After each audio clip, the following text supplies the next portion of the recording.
What's up, honey love? What's up, girl? What's up, little honey love? I see you. What you doing, real Sonya? What's up, Sonya? Fat mama Sonya. What's up, fat mama Sonya? What's up, fat mama Sonya? What's up, Mayday? Lord Mayday. What's up, boy? What's up, Lord Mayday? What's up, my boy Doc? What you say, Doc? What you say, Doc? What you say, Doc? It's my big boy, Doc. What you say? All right. Salute. Much love to the chat. Everybody that's in the building. Much love, much appreciation for everybody that's joining us today. Welcome to another episode of Game Dog Talk. It is Thursday, so you know what time it is. You know? And of course, we have the legendary schoolboy, Mr. Richard Garcia, in the building. Are you there, schoolboy? Yeah, it says my mic is muted or something. I can't hear you that well. Oh, your mic is muted. Well, I can hear you. I don't know what's going on. Okay, let me see. Your camera's off, though. Is it? Yeah, your camera's off. But your mic is fine. Oh, he's going to have to come back in. He'll be back. He'll come back in. Let me see here. Salute to everybody in the chat. Make sure y'all spread the word. Share the video. All that good stuff. We'll talk a little Bulldogs for a minute. You know? NBA playoffs going to be on, so I got to watch the basketball. What's happening with it, Blitz? Good with you, OJ. Oh, chilling, man. How you feeling? Good, better than ever. How you? Hey. Oh, wonderful, brother. Wonderful. Yes, sir. What's new, man? How everything been going for you? Everything going good.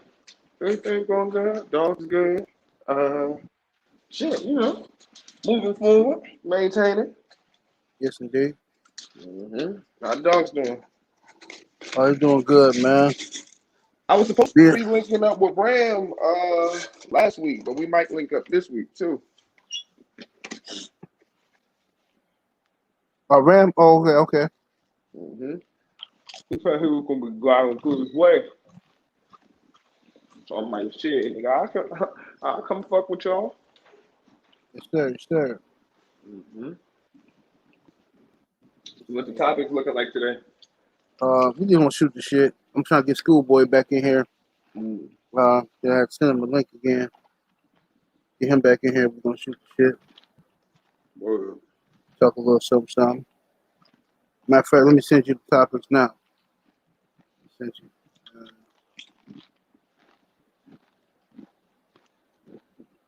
I sent it to you already.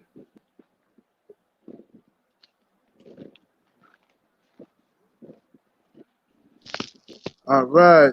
Back, Schoolboy. Back in there. Sorry, Yeah. I'm technically stupid. I don't know how to do this stuff. Oh, it's all good. It's all good. Trust me. I had to figure it out myself. I'm still learning stuff about this shit. Yeah. So, it's all good. Schoolboy, what's that, boss, man? Hey, what's happening? Who's this? Glitch. Hey, how you doing? Glitch, son. Yeah, he's doing good. He got that good crow blood over there. Oh yeah. She growing. She just turned 9 months. I be sending you little videos of her and stuff. Yeah, I'll be checking them out. Word. Yeah, she's looking good.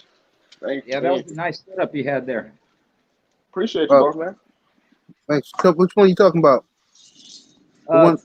There's a video of some kennels and stuff. Oh, in the beginning. Yeah. He's talking to you. Okay. Yeah. Thank you. I appreciate it. Yeah, right. I got a little indoor kennel going on.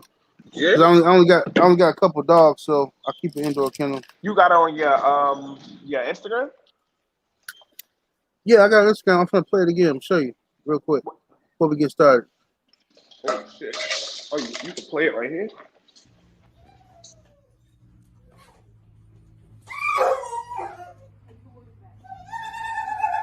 What's up, honey? What's up, honey love? What's up, girl? What's up, little honey love? I see you. What you doing, Red Sonya? What's up, Sonya? Fat Mama Sonya. What's up, Fat Mama Sonya? What's up, Fat Mama Sonya? What's up, Mayday? Lord Mayday. What's up, boy? What's up, Lord Mayday? What's up, my boy Doc? What you say, Doc? What you say, Doc? What you say, Doc? It's my big boy, Doc. What you say? Oh, okay. Yeah. Yes, You that's got my some, you got indoor. some beautiful looking dogs, man. I appreciate it, brother. Appreciate it. Yeah. Yeah. I was This is just nice. looking at some like some videos of like Tom Garner's like puppy setup. That man put a lot of time and effort into that. You Right. see those little puppy whelping things? I'm like, shit, if I had the money, that'd be cool investments like that. Man, if I had the room, man, you know. It's like how much would that definitely running him thousands of dollars just to put little shit like that together. Well, he got the money for that. He All got for the money selling for that. dogs? You better believe he got the money for that. Yeah. God damn.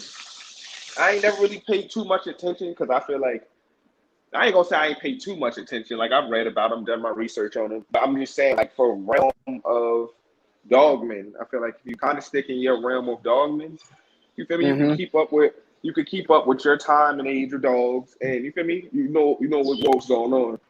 Right. I feel like I've never had a chance to meet Tom Garner, but the stuff that I read about him and dogs, you feel me? I'm like, that nigga is balling off these days. So, at some point, he leaned the right way.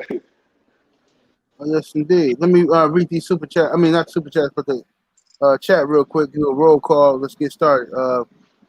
Macho Man Fat Keith, salute. My brother Miami Snoopy 305 in the building. Jeremiah. We got main event Mark in the building. The lovely Brown Sugar Miss Tay Brown in the building. How you doing, sister? We got AJ Burt in the building. What's happening, Burt? We got Mike Lee, Paris Jackson, Ancestral Rage. We got the brother Live Life Real, salute in the building.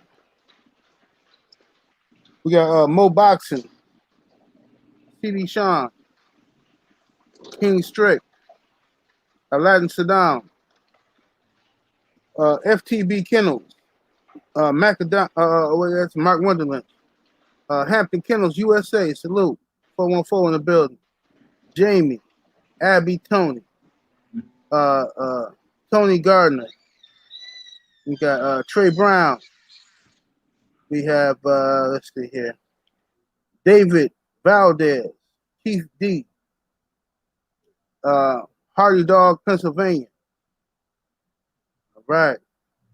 Salute to everybody that's in the building. I ain't gonna read everybody, but much love, much appreciation to everybody that's in the building. All right. I know tonight is a difficult night because, you know, we competing with the NBA playoffs and whatnot. So might not be that many people in the building, but I'm sure they'll catch the replay. So let's just go ahead and cook. Let's shoot shit.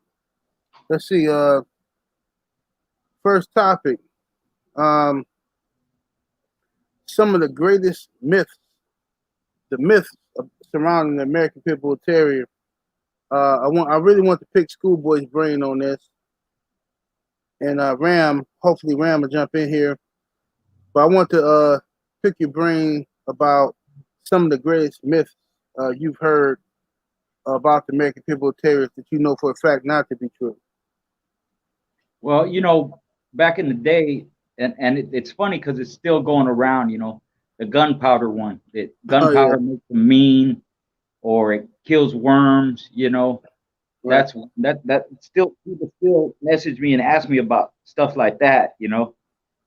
And you know, another one, you know, they lock their jaws where they can't let go and all that, you know. And I just tell them they hold on because they want to. They can let go anytime they want, you know. Right. And then, you know, one of the one that's insulting to me is, you know, the pit bull is a mixed breed, you know. Right. And it's you know, every purebred dog started by mixing different dogs together, you know. Right. But the pit bull been around so long, that it's one of the oldest purebred dogs in the history of canines, you know, domestic canines, you know, and it had all different kinds of names, but they were all fighting dogs, you know, bred the same way, look the same way. If you look at some of the old pictures, some of the dogs of today, they still look like them dogs from way in the past, you know. Right. And I don't know, there's tons of them. A lot of people are I don't want to say ignorant to the breed, but they're not educated on the breed. You know, that's why reading the history and doing research and fact checking is so important. You know, some people think that even later on, after it was established, that they added other breeds to it. You know, Right. and I'm not one of those people that feels that way. You know, I'm not saying people didn't mix dogs, but it wasn't a standard. It wasn't, you know, there's an old guy from the 1800s said he had, you know, game fighting dogs, and he would repeatedly mix like greyhounds and hound dogs and all that. Right. Yeah, to me, it was just a selling point. It's not true. It's not, you ain't going to get that, you know. Right. Right. Another one that bothers me is, you know, it doesn't matter whether a dog quit or is cold or whatever. It has nothing to do with their production. That's not true. Right. That's a big fallacy. Because if it was true, people would still be, or maybe not today, but in the past, you know, when it wasn't illegal, they would have been using show staffs and all the staffs that after they were diluted and bred down and stopped being used for their original intent, Right. they would have kept on using them. They would have kept on matching them and competing with them. They didn't. You know, once that changed, once the UKC changed that in 1935, the staffs became a totally different dog. They're not that anymore. You know. Right. Tasha Brooks says here, a myth: red meat turns them into man eaters. Yeah. It gives them a bloodlust or something. That's Right. another one I was going to mention. Yeah, that's not true either. You know. People used to tell me that. Oh, don't feed them raw. Don't feed them raw. That's gonna make them attack you. It's gonna make them mean, you know, and make them. No, they don't. They love the taste, you know, but it's food to them. It's not that don't make them, you know. If you teach a dog to be aggressive, which you can be human aggressive, you know, it don't matter what they eat. You can change their personality, you can change their demeanor and their mentality and their behavior, and they will become man biters, you know. But that's any dog. Any dog will do that, you know. Right. Left on their own, most of them ain't. Only a small percentage. They get a lot of press, and most of the time in the press, you know, when a dog bites something, they call it a pit bull. It's not a pit bull. Right. It's not. It's usually everything else but a pit bull, you know. Right. One of the myths that I remember, besides the ones you mentioned, is that a real game bred American Pit Bull Terrier, a real pit bull, is only anywhere between 30 and 70 pounds. Now, I've seen dogs lighter than 30 pounds, and I've seen dogs slightly heavier than 70 pounds. They're a game bred. Yeah. You know? There's been some big dogs, you know, up to, like you said, over 70 pounds. You know, it's like Mayday. He was probably over 70 pounds on the chain. Right. You know, and that's another one. People think he got hound in him or mastiff. That ain't true either. You know, and way in the past, they were as small as 11 pounds. You know, if you go back in the history, read some of them old books from the early 1800s, you know, 11 pounds, 15 pounds, 17 pounds, you know.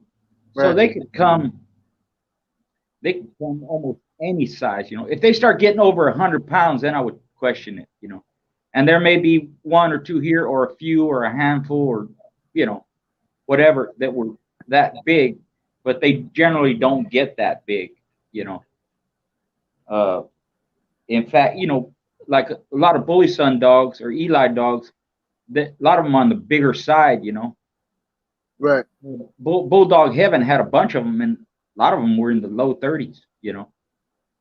Right. So it just depends, how you breed them, what size you use. The female has a lot to do with it, in roosters, and in dogs to some degree.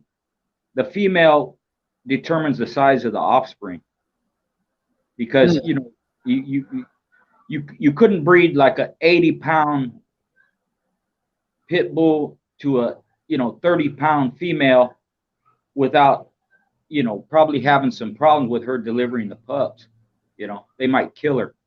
Right. It'd be like breeding a Great Dane to a Chihuahua, and the Chihuahua is a female. Right. Yeah, trying to push that shit out. I don't know if she'd make it. Right. Yeah. Yeah. Some people ready to die trying to take a monster shit. Imagine having a Chihuahua having. That's why I don't understand these people having these mixing up these dogs like this, man. Like, a lot of it is just ego. I did this. I can do this.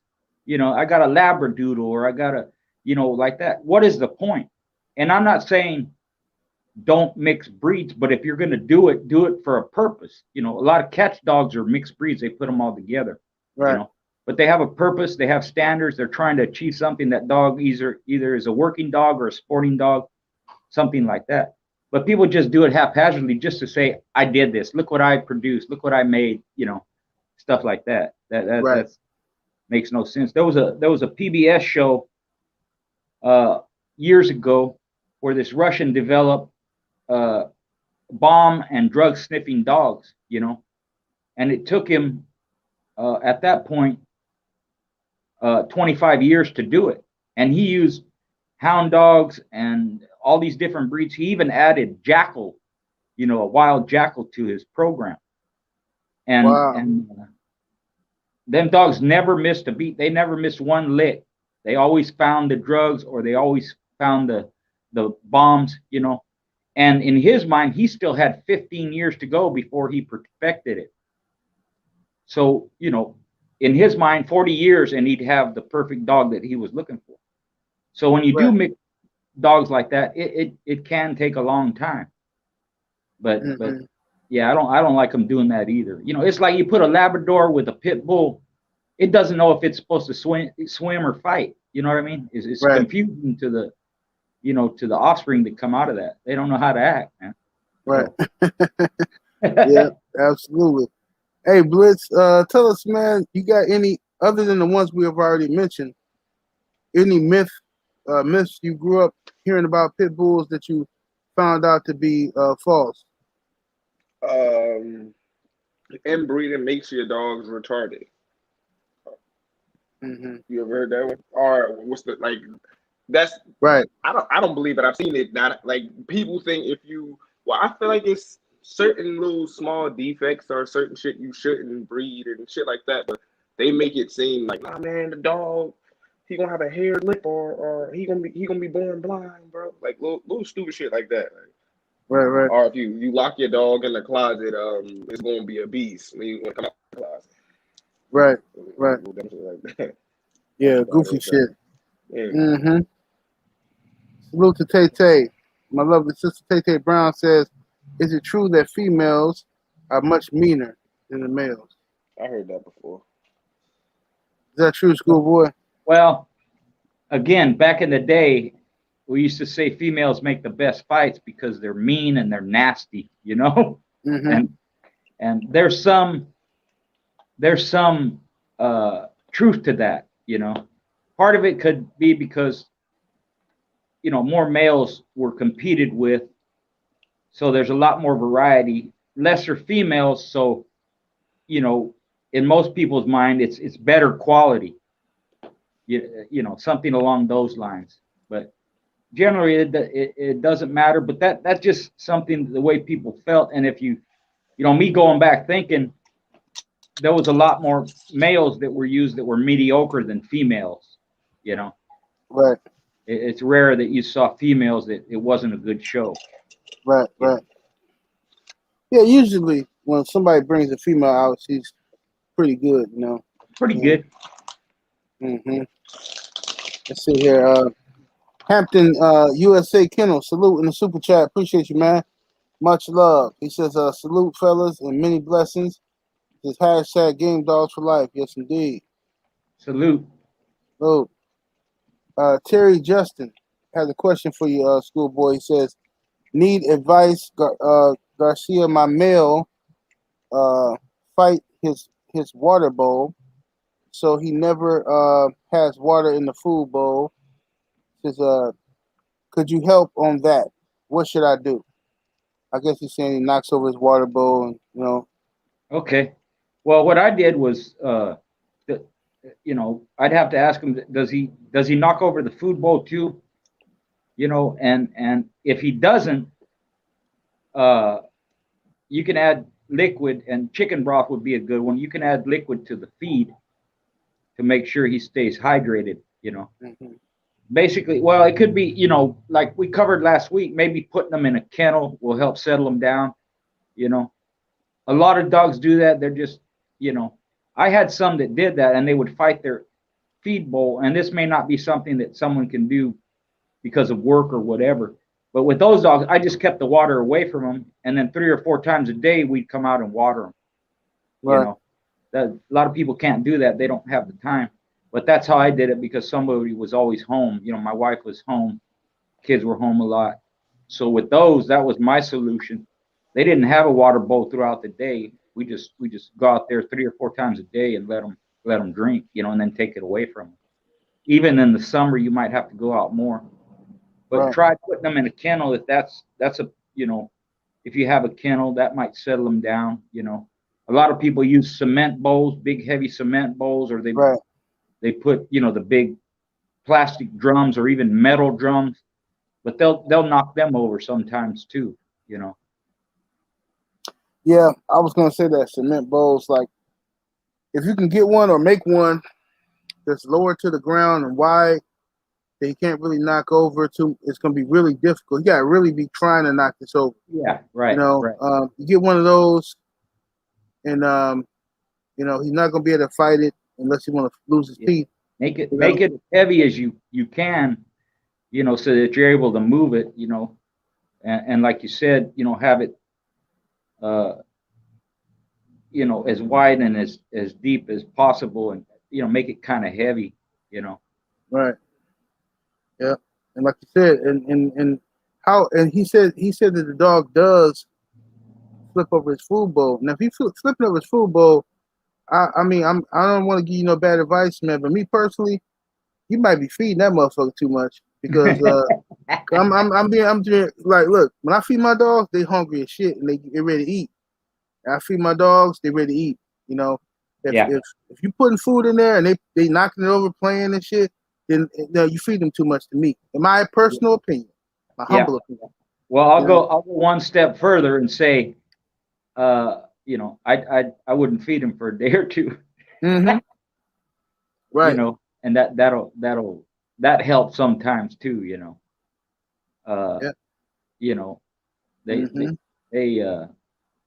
They do all kinds of shit. Sometimes, I quit trying to psychoanalyze them. Why? I just did the preventative thing, And if you, one of the things I did sometimes too was bring them inside when it's time to feed, and then put them in a sky kennel and just let them eat it in there. If they dump it over, they're gonna have, they ain't licking it off the ground. They ain't eating it off the ground. They're just eating it off the plastic sky kennel, right. Something like that. But yeah, it could be you're feeding them too much, Yeah. I had a female who was kind of weird. She wasn't too bright. She wasn't a bright dog. Beautiful, but she wasn't bright. So what I would do is I would feed her predominantly raw food. Give her, chicken leg quarters, stuff like that. She would eat that. I would give her some kibble, but not too much, because she would just knock it over and then, be digging around through the hay. It was just a big mess that I had to clean up constantly. So in her water bowl, she was notorious for knocking over her water bowl. So what I decided to do was I would put her water outside in the backyard, fill it up nice and cold, and then take her out, let her run around the backyard. She finds the water, she drinks it up, But for some reason, if it's in her area, she wants to knock it over. I don't know what that is psychologically, but she wants to just knock it over. And it would piss me off. to the point where I didn't even want to give her no water. Like, you know what, Yeah. fuck you until you get thirsty. You know what I mean? Yeah. Ridiculous. Yeah. There you go. That's sometimes you got to try different shit out, and find out what works. And some are more hassle than others. It's up to you whether you want to put up with it or whatever. But there's kind of ways around. You got to try different stuff. Right. Let's see here. Yeah, there's a few myths surrounding the breed. How about this one? A guy asked me. He says he's preparing for his first litter to drop in 12 days. At the time he wrote me this, he's preparing for his first litter. What does he need to know? His female is about to drop some pups. What should he be preparing for? What should he be doing? His first litter. Yeah. Well, for me, I had two whelping boxes, one inside the house, one outside the house. You should have that female, as early as you can. If you only got 12 days, and he might already have this setup already, but have the setup ready, introduce her to that spot, and because a lot of them, they don't like a change, like from their kennel run or their chain spot or whatever. And when you put them in a new spot, they're not comfortable with it, right? Because it's new. And in their mind, they might be thinking, well, I'm going to have my pups here already. And I'm they'll nest, they'll start fixing their place up and doing different shit, just like women do, right. They'll clean their area, make sure it don't have no, sometimes they'll scrape, rocks out or whatever, they're getting ready for the pups. But I would have the place all set up. I would have your whelping box, whatever it is, I used a gondola like they do for picking grapes. And then, 3 or 4 inches off the bottom, I had a 2x4, right. To it. Because, when the bitches move around, sometimes they'll lay on the pups. Well, if they push them against the side, they go under that 2x4. Right. And they can't squish them. That helps a lot. Whatever bedding you're going to use, start using it now. So she's accustomed to that. I use newspapers. Some people use straw. I don't like straw because it's too messy and yeah. The pups can get lost under there. And it fucking stinks too. Yeah, it stinks. So the newspaper is non-toxic. The ink is non-toxic. You just scrape it up, and clean it up. Put new newspaper. You just tear it up, and I used to shred it up, like bedding, because they're more comfortable with that, Right. And have her whole setup, have her. Yeah, thanks, babe. Oh, I need coffee. I'm sorry. Have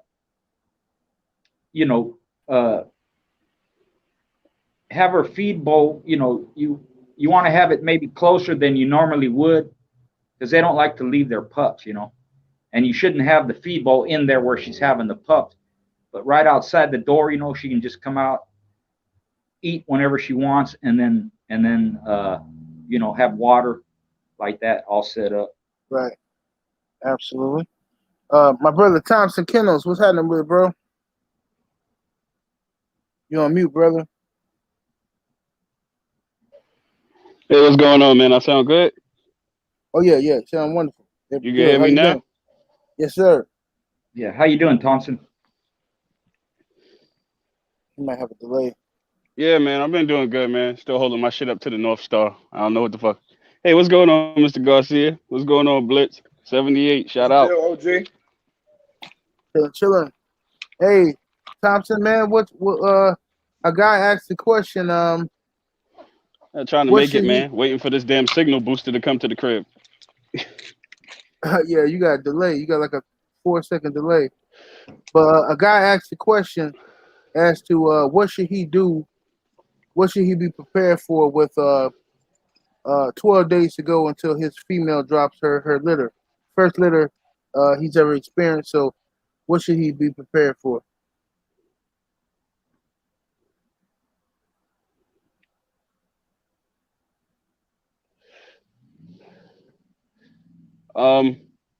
First, you want to have wherever she's gonna have the puppies.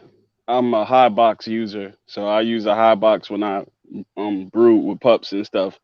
So you want to have her living situation situated. I caught a little bit of what Mr. Garcia was saying at the end. What you call, you don't want to be moving bitches around when it's time for them to have pups. So you want to have her well situated. You want to make sure she's not next to any other dogs and stuff. Cause I noticed like before I got out here, I used to have my high box next to the chain spots and stuff. And I really shouldn't have had did that because I believe having other dogs around anything, it's just like very similar to like a human being. You know what I mean? You want to be comfortable, peaceful. You don't want to be moving them. You don't want to have anything going on crazy around them, any loud noises. I like to have everything situated at least 5 to 6 days prior to her drop date, so she's in a routine of everything. And like Mr. Garcia was referring to, having the food bowl nearby, and you don't want to be doing too much messing around with her. Rub her down when she wants to be rubbed down, and have everything situated. You know what I mean? Have your gloves, your gauze, your scissors and stuff in case you got to cut an umbilical cord or bust a puppy out the sack, because you don't know how a lot of these bitches act when they have first time mothers. You know what I mean? And if you happen to be breeding a dog a little bit young, they may not know what the fuck is going on. So yeah, I've seen bitches have pups and not bust them out the sack, and then you bust them out the sack and they'll take care of them like there's nothing wrong. You know what I mean? So you want to have all of your medical equipment, have all of your housing stuff ready. I don't put cedar chips or none of that stuff in there when I think they're getting ready to drop, because it's a lot of cleaning and licking, and I don't want her ingesting a bunch of cedar chips, and I don't want puppies getting little pieces of shit in their mouth. So I keep a real bare surface for the first couple of days. I'm a firm believer in using the heat lamp. If it's cool outside, you want to have that temperature moderated in the box, because if the bitch moves around, or if you got some lagging puppies that can't keep up with her, or she's not nursing and stuff, you want to be having a good regulation on the temperature and where them puppies are going to be kept. So I use the heat lamp. Have your guardrail assembled if you're using the high box, because some bitches are big and clumsy. They'll just flop down on the puppy and kill it. So you want to have all that stuff already assembled and ready to go when you trying to drop some pups on the ground. Yes, indeed. Yeah, Yes, very indeed. good, very good advice. Absolutely. Yeah. Can't follow that one up. You got anything you want to add to that one, Blitz? Hell nah. OG said it all. Yeah. Yes, sir. Let me read this super chat salute. Todd Green in the super chat salute says, I just got a beautiful female puppy from Big Country Kennel, and was wondering what you fellas knew about my pup. It's Red Boy Jocko Jeep. I have to see the pedigree to know anything about the parents, brother. But Big Country Kennel's got some good dogs, though. From what I know, got some good dogs. So yeah, I would have to see the parents. I couldn't tell you nothing about the pup family. You would have to tell me about the pup in a few years. You know what I mean? Salute to you, man. Appreciate you. The blood itself, it works together good. You got the Red Boy Jocko, that works. You got the Jeep Red Boy, they click together. So there's no reason why the Red Boy Jocko and Jeep would work, but it's all individual. It's all how good the parents were, how good the grandparents were. And for me, I had kind of these standards. If I made a breeding or whatever, regardless of what the bloodline is, the parents have to be good dogs. Their litter mates had to be good dogs, high percentage litters. And the grandparents had to be good producers, high percentage producers. If they weren't, I wouldn't make a breeding. Right. I wouldn't do it. They had to. I get knocked for it sometimes, but all I can go is on my record. And I was pretty successful doing it that way. And a lot of this stuff, my experience, it comes from me, but I'm not the only one who followed some of the standards that I had. They do it in. Some people did it in roosters. They do it in race horses. I even know a guy with working German shepherds. Same kind of standards. You want performance and health and vigor and all that all throughout your your pedigree, at least to the great grandparent, you know, and you'll have a higher success rate doing it that way. But the bloods you mentioned, yeah, they work, but it depends on. Oh no, You know, Mr. Garcia, they come out the woodworks now and say that don't matter. yeah, well, yeah, no, I hear it all the time, and I tell them they're full of shit in a nice way, you know, in a polite way. It ain't never been that way. I've had people tell me it don't matter if a dog, you know, quit. It don't matter if Chasing pedigrees. This don't matter. And I said, yeah, it does. It does matter.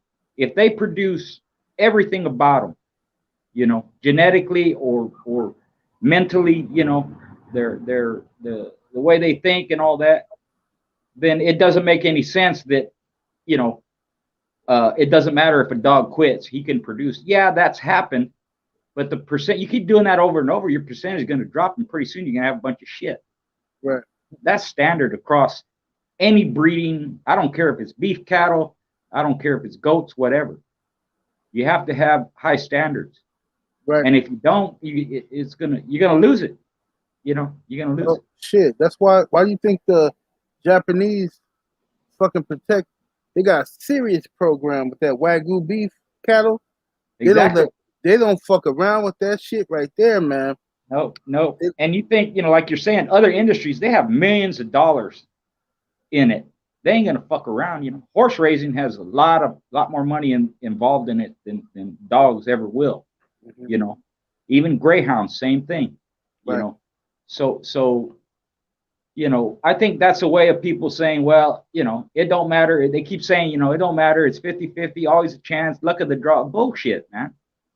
At some point, you got to know what you're doing, and you got to know what to expect.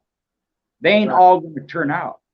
And if you think past back, you know, in the day, we had grandsons of Red Boy. We had offspring right off a Jeep. Some of them fuckers didn't work out. Well, we called them. Right. So people that have dogs bred down from that blood, you know, if they ain't keeping those standards, where we had dogs off of some famous dogs, you know, I had dogs off of Hall's Robert and Sharon and all that. And if we called the ones that you know didn't make it, these dogs bred down from that stuff, why are you keeping them if they're no good? You know, it just, that's just me. But like I said, the record is there. You know, I kept meticulous records of everything, man, all their behavior, everything they did, you know, and it lets you know, you know, where to go from here, from this point forward. Right. Okay. Let me ask Thompson the first question. You wasn't here for this one, Thompson. Do you remember any myths surrounding the American Pitbull Terrier? Anything that you heard about the dog, or you keep hearing about the dog, but you know for a fact not to be true? Oh God, the most famous one is the double hinge jaws. That's what used to crack me the fuck up the most. They got locking jaws that can unhinge and rehinge and lock down and shit. I thought that was the most retarded shit I've ever heard in my life. And I've seen a lot of like how, you know, on the news, like they'll talk like that shit's real. Like what did you add to this motherfucker to get double hinging jaws and shit? You know what I mean? Like what the fuck are we talking about? Like that was the most funniest myth that I heard about them. And the worst one is that like all of them are people aggressive, and you know that's the worst one. That's what killed us in the long run when we started getting the mutts attacking people, and you know everything that looks like it's got a big head is a fucking pit bull, and God knows it's a million different kind of mutts that you could get that kind of look from. And once they started biting people, that was the worst myth. Don't get me wrong, they all people biters in every fucking breed. Every breed, there's people biters in there. But that one got really stuck to this breed, and it hurt us in the long run. So I would say that was the worst one. And then the double hinge jaws. Yes, indeed. Yeah. Okay. You know, another one was, what was it? Bait dogs, you know. Oh yeah, that's some bullshit. you know, use dogs for bait dogs. That just don't make no sense. That's just cruel. And if somebody does that, you're twisted. But it makes no sense to do that. It does nothing for your dog. Does nothing for his, you know, what the outcome. You know, when he's said and done, you know, it makes no sense. The bait, you know, people have used animals to egg the dog on, make it work and all that. But to throw some poodle out there and let your dog do something to it, that's just stupid, you know. Yeah, it's dumb. And all the people that I've known all throughout the years, none of them ever did that, you know. So That's some stupid shit that people did. Probably a few assholes did it who just got a dog. They had a dog that's probably a guard dog or something, and you know they wanted to show people that their dog could fuck a dog up or something. It couldn't have been a match dog, because no. what do you get out of putting a match dog against some piece of shit non-American Pitbull Terrier? You don't prove anything by that. It doesn't help your dog at all. You risk a dog getting injured, losing his teeth, anything to some stupid shit. It don't make sense. That's true. All that. Not any real dog man that I knew do that, you know. Man. Like you said, maybe it's I some heard, idiot. what about?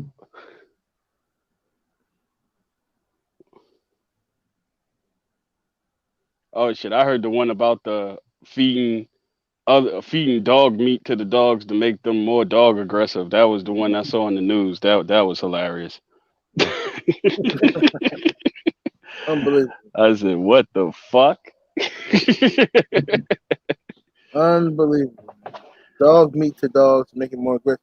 I heard stuff like, and you know, the sad part is back in the day in the 90s, I remember dudes used to literally give their dogs gunpowder because they really believed the stupid shit that was gonna make them meaner, more aggressive, and all this type of stupid shit. You know, one dude gave his dog. I was there when he did this too.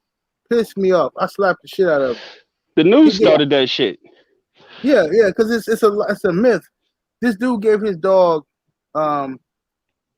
he gave him some raw chicken, but he sprinkled hot sauce all over the chicken.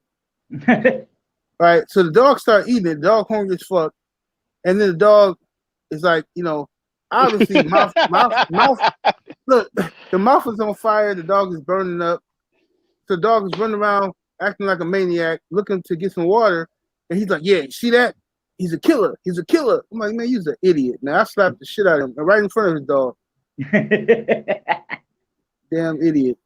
Yeah. Dog needs some water. What he just said about feeding dog meat, you know, cannibalism, you know, it's what causes diseases too, right? That's what caused mad cow disease. They were feeding them cow meat, you know, in the silage. Exactly. You know? So there's a real bad negative to that. You know, you don't really feed, you know, an animal its own kind, because that problem could pop up. You know, so that's just some advice. Don't start doing it, people, because you heard some idiot do it. You know, you could have a lot more problems than what you realize. You know. Mm-hmm. Okay, I got another one here. Yeah, and you really need to go get some counseling if you're doing that. Yeah. You need some fucking you need some fucking counseling, man. Get rid of your fucking dogs, man, and go get some fucking counseling. You need a hug from a professional or something, man. Yeah. Yes, indeed. Let's talk about. I want Mr. Garcia's opinion on unsung dog men from the past. I understand you just went to a old timers event, right? Yeah. Tell us about it. And you know, I have a group, and every once in a while, that's exactly what I do. I post up people that are not so well known, you know, that people haven't heard about. They were more underground, didn't report stuff really, but they were very successful. You know, I put up one on Carl Jenkins, you know, and his stuff went back to the, you know, the Bucky McCoy stuff, the Neblet blood, you know. Right. His dogs were known for gameness. He used to put on big shows. 500 people go there, you know. Traxler's Noonie was shown there. Fisher Zinker, you know, which later was Ken Allen Zinker, the one that lost to Grand Champion Sandman. Right. You know, he was shown there. And at this old timers thing, you know, Jim Stinson was there. You know, he's pretty famous. He's the one who had Stinson and Glover had Art. But another one was Jerry Bean. I don't know if too many people heard about him. I had a post up on Buddy Creech. He was real famous. You know, when he came out the gate, he won like 13 in a row. He had a lot of the Baker Davis dogs, you know, Midnight Cowboy and Boomerang stuff, you know. Casino was there. He had a lot of the blackjack dogs from Crenshaw. You know, Larry Keys, you know, is one. Mr. Gray. He in the dog world, he's so famous. Most people don't know his real name. He doesn't use his real name, but he's been around for decades, man. He's probably the best conditioner I ever seen. That's including Danny Burton and Ronnie Anderson, and that's no disrespect to them. They're some of the best. Right. But Mr. Gray, man, over 50 years, he can, you know, he was still doing it, you know, before he retired, you know, and those are some of them. You know, there's so many. Robert Bearfield, you know, who else was there? Irish Kid. You know, there's a lot of them. But you know, if you get around, even just talking to people, or if you travel, go visit. You know, the stories are great, and you hear about dogs you never even heard of, and these are multiple winners. You know, from bloodlines that ain't too well known. Right. You know, some of these guys had the Creole blood, you know, and you know, Zeke Black Widow, different stuff that you never really heard of. You know? Right. So those are some of them. Yes, indeed. I'm glad you said that, because I want to pick your brain about that, because you know, a lot of the old time dog men, especially from your era before, we know about the dog men that are famous from having famous dogs, having legendary matches that, you know, were recorded in books and stuff like that, and you know, things that we heard from word of mouth. But you know, it's a lot of dog men who put in a lot of work, and you know, have some amazing dogs and never got their just due, never Right. got their credit. Heard about him, you know. That Jerry Beaton, he was actually mentored by Bob Wallace, you know. Mm-hmm. That's going back to the late 40s, early 50s, you know. And he's one of the ones that had some Wallace dogs. Hey, a lot of people say that about Jenkins dogs, though. Yeah. Yeah. That guy, I mean, you talk about gameness, that's what they were known for. You were dead on with that. And it's been over the last year, people have been saying that a lot about Jenkins, and nobody really heard of him. Like, you never heard nobody talk of him, but anybody like in their late 40s or early 50s that I speak to, they always bring Jenkins' name up for some reason. Yeah. Yeah. They know who he was. And not only that, you know, some of these guys like Jerry Bean and Jenkins, Carl Jenkins, like, you know, we just talked about, humble guys, respectful guys, classy guys, you know, all natural work on their dogs, no funky stuff, no cheating, no lying, no underhanded shit, you know, just straight up. They love the breed, love their dogs, and you know, they everywhere they travel, you know, and go here and there. And like you're saying, in the fraternity they're known, but as a you know, people that are involved with the dogs, a lot of them never even heard of them, you know. Right. They just, but you know, I know a lot of them because I travel a lot, and I met some here that I didn't know. But you got to be a student of the breed, you know, and go back and research. You know, they just they were active, good, solid dogmen, good conditioners. But like you said, they're kind of unsung. Indeed. Let's go to this is a question here. One of the brothers asked me this: can you control all bad traits through breeding in a bloodline? No. whether it's nature or act of God, you can control a lot of them. You can control most of them, but there's always going to be something in there. And there's so many individuals involved, and there's so many genetics. There's like, what is it, 2 million alleles in a set, throughout the body, and all. So all this genetics, all these traits, it's really hard to control them all. It seems like every time you put something good in there, something negative is going to come out. Now, it may be enough where it's not that significant, it's not that bad. It's something that you can deal with. But there again, we're going with the standards, People in later years, they would just accept those bad traits and keep them in there because how the dog's bred or how the pedigree looks. That ain't the way to go about it. You want to try and exclude as much bad as you can and try and have where you have more good than bad. Right. But to control it 100%, get rid of all bad traits, no, that ain't never going to happen. Just like you'll never have 100% game dogs, all of them, never. I don't care who you are. Right. And you might have some litters that were 100%. You might have a high percentage litter where only a couple of quit and most of them worked out, But to say all of it, no. Right. That just keeps us in our place. That's the way I look at it.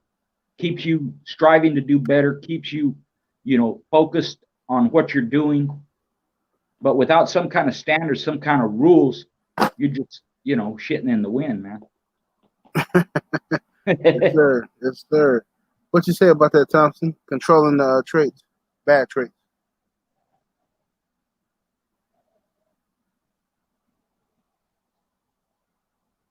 I know Thompson got delayed, but I don't know. There you go.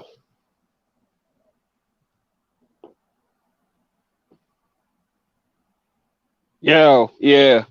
I couldn't agree with Mr. Garcia anymore. When it keeps you striving for something because it's never gonna always be perfect, But through selective breeding and refining and picking the correct individuals to move forward in the breeding program, that's what this is. And like he hit it on the head, upholding some sort of standard. You know what I mean? You don't have a base set of standards to base what you got going on. It's real hard to find any type of consistency with anything. So you have to have a code of honor with that shit. Like, I'm not tolerating this, that, the third, whatever. And I think what separates a lot of the great dogmen is their selectiveness in breeding. And real people who had programs and knew these dogs and had their hands on them. And like Mr. Garcia alluded to early in the video, observation of behavior and recording that type of information, constantly observing them dogs and looking at the mannerisms and seeing things and honing your eye to be able to see them immediately and identify a lot of those negative traits. And I mean, it's really truly a game of who is going to put the most work in, and it shows. Yeah. I mean, you can't fake the funk with any of this stuff. It's so hard to. You have to be almost. It can consume you. It's so many levels to it. But I love that aspect. I meant to say that earlier, Mr. Garcia. That observation of behavior and recording that's crazy. Yeah. I wrote everything down from, most of the time that we spend with the dog, we're just staring at them. We're looking at them every little bit. And I said this before. I say it all the time. We make the kind of dogs we want or the type of dogs we want. They're a result of our vision, of our, how we put them together, which ones we choose, to breed with. And so they're a reflection of us. People used to come to my yard and they look at my dogs and they say, man, all your dogs look the same. And some had crosses in them, some had, but I picked the ones that were to my standard, whether looks, behavior, physicality, ability, athleticism, all that, temperament, behavior, all that. So we're making you know, the kinds of dogs we want. And that's like I said, it's a reflection of us. Absolutely. All right, let's see what we got here. Get to the next question here. Another question one of the brothers asked me to talk about proper representation of the breed, or aka yard setups and dirty dogs online. I guess he wanted me to talk about, like, you know, people possibly maybe showing their dogs in a bad light, which could possibly be hurting the breed. Scarred up dogs, or dogs in bad living conditions and things of that nature, that would basically cause the people to come fucking with you for no fucking reason. You know, I mean, everybody. These are game dogs. A lot of people don't understand what these dogs are built for. They just look at the dog like, oh, you know, they don't understand working dogs versus the dog that you carry around in your purse. You know what I mean? So, Yeah, you know, what's your take on that, Mr. Garcia? true. You know, talking about you know, stuff online or Facebook, whatever it is, you know, when they show videos or pictures, you know, a lot of times you see the area dirty, messed up. That's not the kind of, that's because people will take that and think, well, they all take care of their dogs that way. You know, they already think our dogs are too skinny, but the area should be clean. You know, they should, if you're gonna take a video, you know, you should water bowl clean and all that. You know, have your yard set up. Maintenance is and preventative maintenance, you know, should be in the forefront of your thinking. You know, and not only just how it looks to the public, but just for overall health. You know, you don't want your dogs flea bites on them, and, you know, mange and whatever, you know, and you know, the dog should be represented as, you know, how you live your life. You know, you take care of your home, you take care of your family, you know, you present yourself a certain way. You should do the same with your dogs, you know.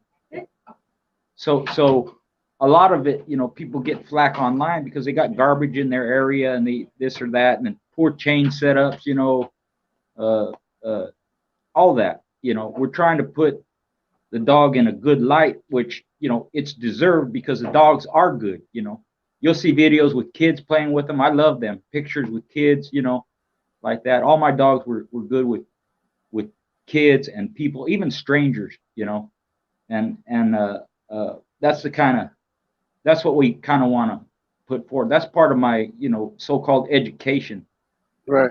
for the people.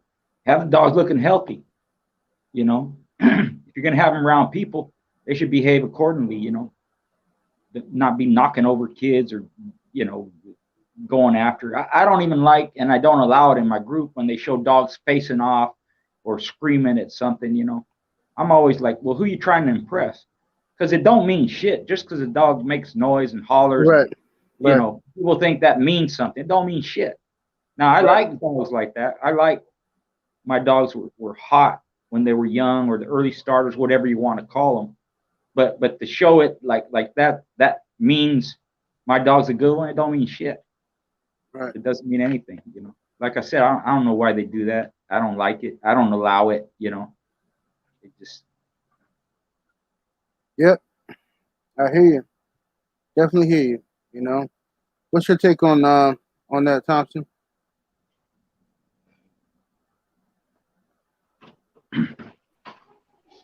Well, I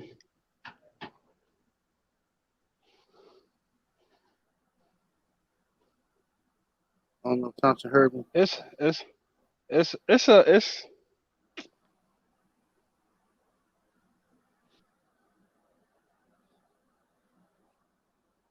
And Thompson fell off.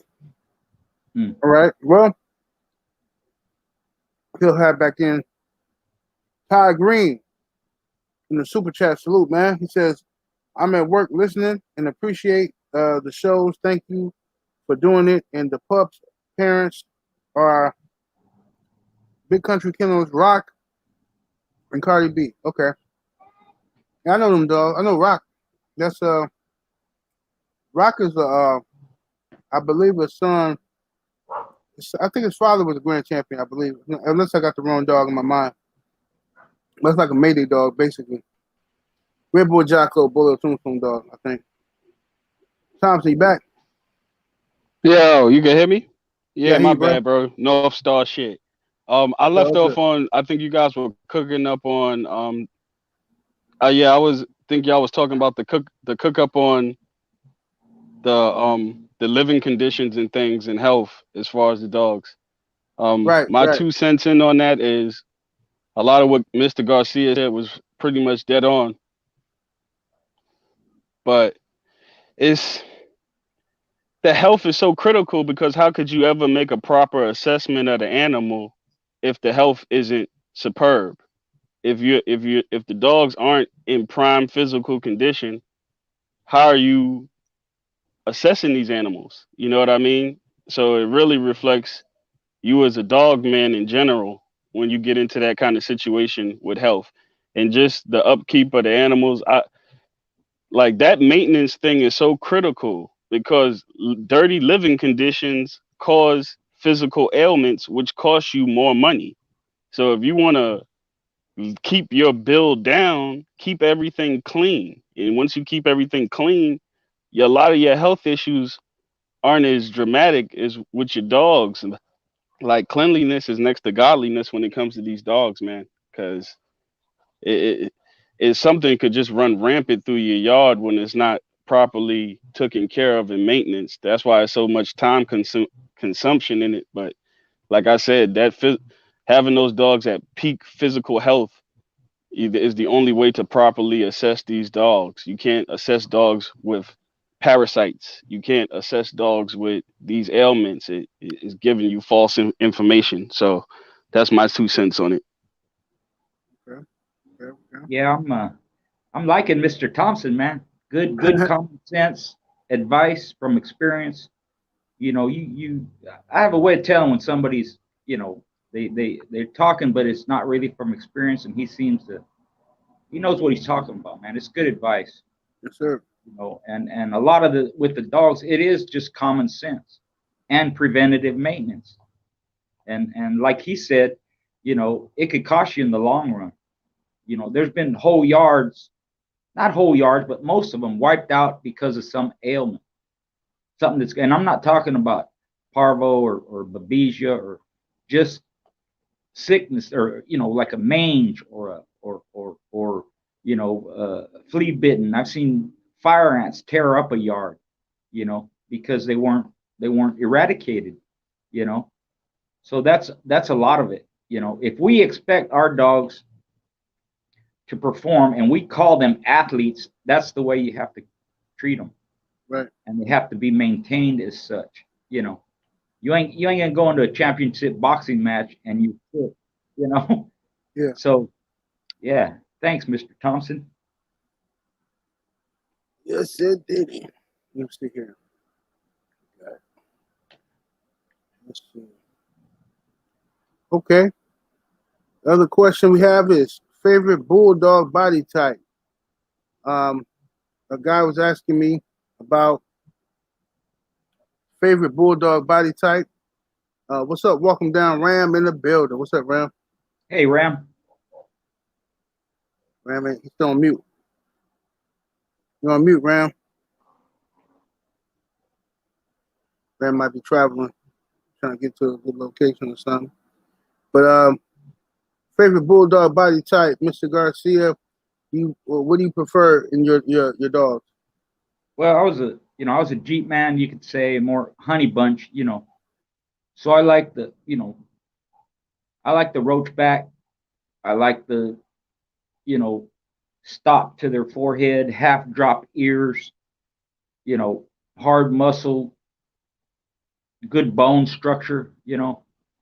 But as far as, you know, overall, the breed comes in so many different body types and so many different shapes and sizes. You know, I like them all. I kind of look at it like boxers. You know, I'm always referring to boxing. You know, and they come in all sizes. The important thing is, does that dog's structure work? Is he using that structure to its benefit, whether they railed out, tall, thin, long, short, squatty, you know, can he use it to the best of his ability? Now, everybody got their preference, and some will even say one is better than the other. That's bullshit. Because I've seen so many where you know, they don't like the short, squatty, bow-leggy, swayed back, cowhawk, bully son dogs, you know. But Right. the good ones, they're strong and they're fast and they're intense and they have a lot of mouth. They got to make that work. You know, some people used to like the smart dogs, you know, the boleo dogs. Are fast, good wrestlers, good air, you know, good balance, you know, and it's just if their body style allows them to use all those tools, then it's good. You know, that's kind of the way I look at it. Even when I judge conformation shows, I don't, you know, everybody has a standard in their shows, you know. I throw that shit out the window because I look at proportion and you know, if they're short and squatty, as long as their body is evenly proportioned, they can win with me, you know. I don't have one type when I'm judging conformation shows, you know, because the breed comes in so many different shapes and sizes. As long as it works, you know, and I can see their conformation, then they can win.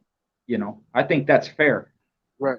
Because you know, you have, just like you have a contrast in styles, you have a contrast in body type, and whoever uses it to their best ability, and who's ever in the best condition, you know, and you know, back in the day had that heart, 9 times out of 10, you know, you're going to come out on top. Yes, sir. Walking down, Ram. You good, Ram? Can you hear me? Yeah, what's happening, y'all? Chilling, man. Oh, Yeah. yeah, shit. Salute to everybody in the chat. What up, Mr. Garcia? Welcome What down. up, Thompson? Yeah. Glad to have you back. Oh, yeah, right on, Sure. man. I forgot I agreed to show my son Cub Scout Troop how to do some car shit. So, yeah, teaching him some good old man shit. Yeah, it's good. My grandson's in Boy Scout. Yep. Yeah, that's pretty dope. Yeah, it is. Good for Yeah, I him. like you. Yeah, show the kids something else to do, you know? Yeah. Mm-hmm. Yes, sir. Well, what's your favorite body type on the hound, Ram? Shit, I like a more rangy type of dog, you know, with some legs under them. Not necessarily a big dog, because I got a little 32-pound female, got perfect conformation, you know. She's just a small version. That's just my personal, you know, likes. But I had like little short, squatty dogs that was good as fuck too, you know. They knew how to use the tools that, you know, they was dealt. So I prefer though, you know, look like a rectangle shape type dog when you look at them from the profile side, you know. I like that shit. I like that tall, rangy look, you know, that John Jones type dog. But I don't know, shit. If it's a bulldog, I like that body type. Whatever is a bulldog, that's not a cur. You feel me? Always. Yeah. Hell yeah, cause I done had perfect conformation ones that was fucking professional fucking wall jumpers, and little short squatty shits that was bulldogs and vice versa, you know. So I really ain't tripping on that. But if I was to breed though, like take my bitch to a male, I would want him to have, you know, good conformation, just so I don't got to be dealing with a whole, you know, line of squatty dogs and, you know how that shit go. You competing against some rangy shit. You know, it's just harder on your dog sometimes. Yep. You know, the old UKC or AKC standard was based on a Kobe dog. I forget which one, you know. And then later on, the models were Jimmy Boots and Going Light Barney. So that's kind of where the conformation standard was at. But, you know, it was based on real bulldogs, you know. Right. And you know, it's good. It's good. You can, you know, in breeding, you can, you know, when you breed, you can go too far in one direction than the other. You get them too squatty, now you got some, you know, for you got some physical deficiencies. You get them too tall and rangy, they're too thin boned, like that. Mm-hmm. So it's a balance. Tall and rangy. It don't mean skinny. It don't mean thin. A lot of them have good thick bone on them. It's just like Ram was saying. They got more leg under them, Right. so they tend to have better balance, and they tend to have where they can stay on their feet more. And they have leverage. They have good leverage because they're a lot of times they're taller, even though they're the same weight. They're taller than their opponent. Right. So they have a leverage advantage. Mm-hmm. Shorty ones are their leverage comes from being low to the ground. Right. But a lot of times they're underneath and they're too low and it could be a detriment sometimes too. Yeah, little short squatty dogs be, easy to hold out, because they're always driving for a brisket or, a stifle or something like that. Even a dumbass red boy dog will figure that out and just figure out all you got to do is hold him out till he slows down. Hey, why you shit on red boy dog? He said dumbass. Not all of them. I'm saying the dumb ones, the ones that's just retarded. Not all of them are retarded. I'm just the retarded zombie scratching ones, Mm-hmm. Them ones will figure that shit out. Right. Yeah. There you go, Thompson. Hey, Thompson, what's your favorite body type on the hound? Thompson got a little delay, but he'll be there.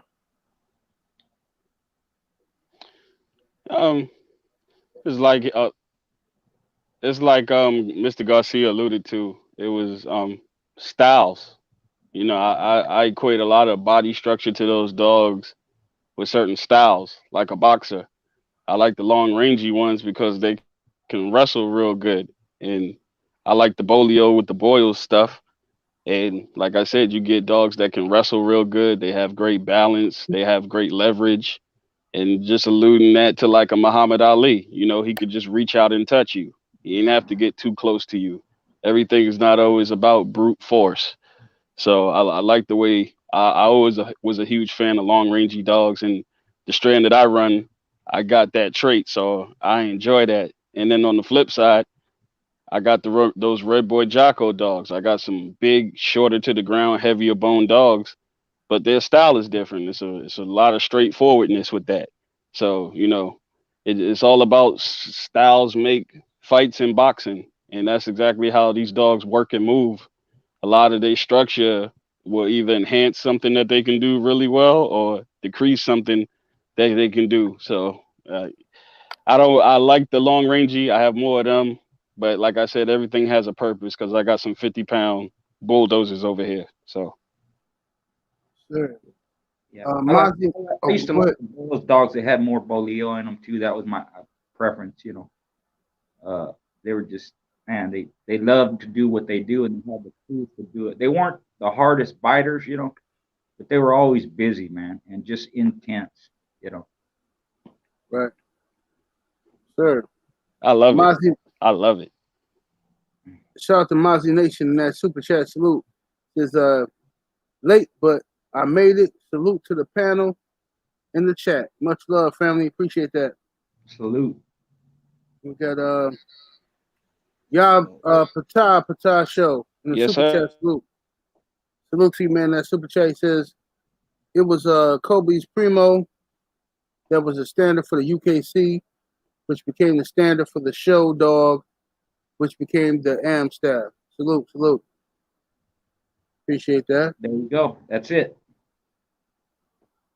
Somebody else asked me a question. I didn't want to ask this question, but somebody else asked me a question about white dogs. We might as well ask it now since we got time before we get up out of here. I got to watch the rest of this NBA game. I got some money on this game.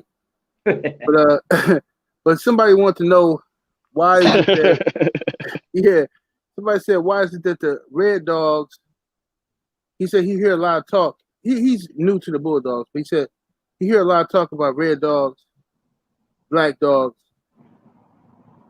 but he don't never hear about white dogs. He said, are white dogs real American Pitbull Terriers, or have they been faded out? Now I told him, I said, I just, I didn't really give him a detailed answer. I just said, look, man, look, bulldogs. You can find white bulldogs that are good, black bulldogs that are good, black fucking red ones, combination of black and white, fucking all that shit, man. You can find that shit in the bulldog, man. But I understand his confusion because there's so many scams and marketing schemes out here now from people who trying to sell puppies. You know what I'm saying? You know, and they got their little marketing pitch, used car salesman pitches and shit. So it confuses the people coming in thinking, oh, this guy over here got a dog. This dog is off of champion such and such. I don't know who champion such and such is, but it's a good dog. He's all white, you know, with a black spot on his head. Oh, but this person says it's not a real dog. It's not a real pit bull because it's not, you know, whatever the fuck. It's stupid shit like that, you know. What's your take on that, Mr. Garcia? Well, you know, like you said, they come in all colors, you know.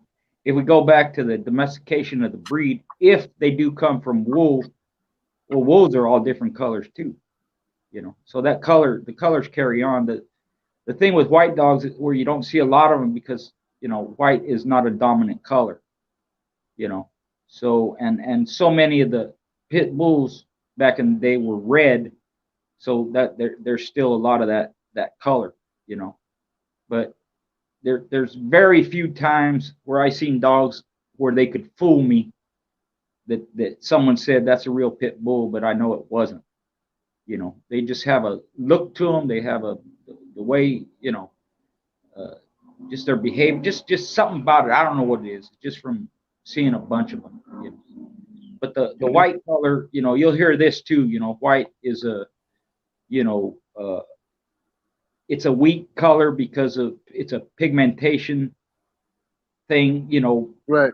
You know, on albinism, you know, like albinos, you know, right? Which that may be true, but you know, good bulldogs, I don't care what color they are, white ones too, you know, the bloodline, the white dogs, you know, a lot of them were white, pure white. Some had black ticks, some were black and white, some were black, but a lot of them were white because they come from white dogs, mostly from Carver Snow, Moss, Sandy, you know, Champion White Bandit. So a lot of them came out that, and they're known for their ruggedness and gameness, you know. But as far as purity, you know, only the breeder would know. And a lot of people come with bullshit, you know, and it's just like the blue dogs, you know, there's like we were talking before, you know, it's more of a gray or a seal colored, you know. Right. But most of the blue dogs you've seen, I don't know what the hell they are, you know. It would have to, if you tell me it come from Antonio Bayonne, fuck yeah, I'm gonna believe it.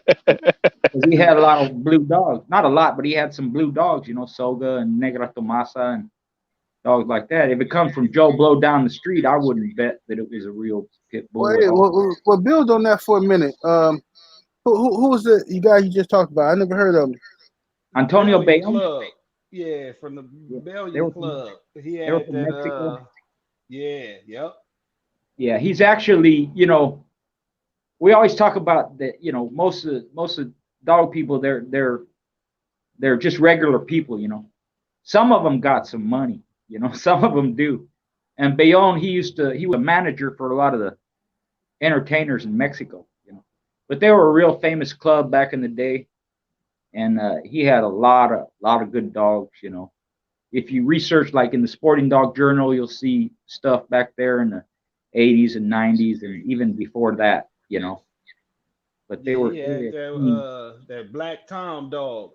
Well, yeah, his name was like Black Thomas or something like that. That motherfucker was a badass dog. Yeah.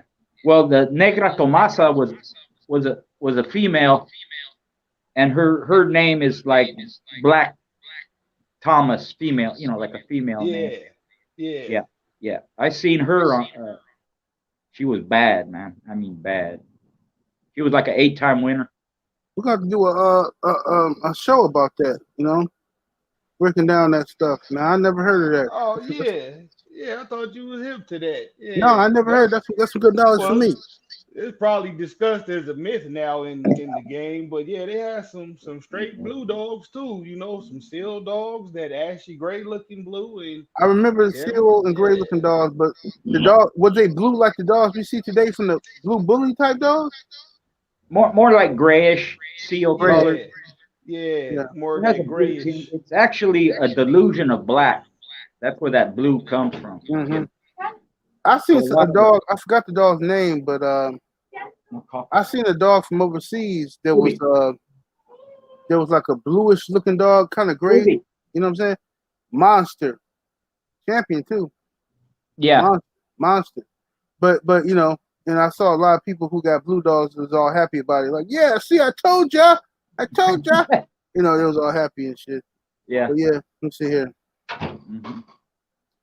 Seal is semantics for gray, blue. They do exist. Yeah. Yeah. Yeah. Okay. Yeah. Lot of those dogs were from, you know, they had Eli in them. They were down from Stu Fowler, Red Lady, Booger, you know, Fontenot's Booger.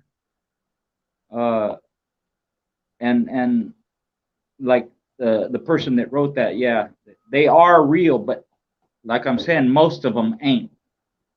Most of them ain't. They you know, a lot of the ones like I seen catch dogs were like that. They were crossed with Catahoula Hound, you know, and they have that actual blue color sometimes, that blue Right. patches on them and stuff, you know, dark blue and light blue like that on them.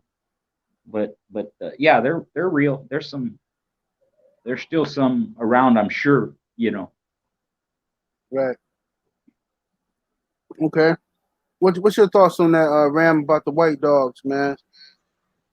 Man, that shit is stupid as fuck to me, bro. Like I done had good ass dogs, you know, down from the alien gunner shit.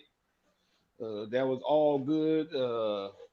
You just an idiot at that point. You know, you can't judge a dog on his color. You feel me? That's I real. I You agree. can't. Yeah, you can't. You a fucking idiot if you do, bro. Like there's no superior color in the dogs. The dog don't fucking know what color he is. All he knows is he wanna fucking bite and fight or fuck. You feel me? Yeah. And he want to do it to death, or he barely want to do it, or he don't want to do it at all. You know, that's what you assess a dog on, bro. Color wise, you know, I got real homeboys that I call right now. We go do the drill. That's white than a motherfucker, like square white, but they my partners. You know, I fuck with them. Right. My Right. SA partners the same way, black partners the same way. You know, real is real. I don't give a Right. fuck what color it is. You know, and the dogs is the same way. Now I could see where some people would not, you know, like it for breeding purposes, but I don't think they fully understand, you know, a good in depth of, you know, what they looking at. Because if you get like a red nosed dog that's all white, yeah, you good chance he got birth defects or might could pass them. But you look at the Gunner alien blood, you know, them is heavy on the Ed Crenshaw stew flower shit, and they were black nosed white dogs. They look like revamps of the Kobe stuff. You feel me? And they was bulldogs. Mm-hmm. And if you can find some today, you know, put that shit in your program. You gonna get the motherfucking magic. You know what I That's my think take too? on that.